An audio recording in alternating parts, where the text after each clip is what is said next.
Hey guys, in this video we're going to take a look at how you can add or remove a voice memos shortcut to the control center on the iPhone 13 series.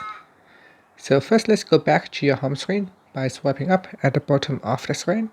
And on the home screen you want to tap on settings. In settings, go down and tap on control center.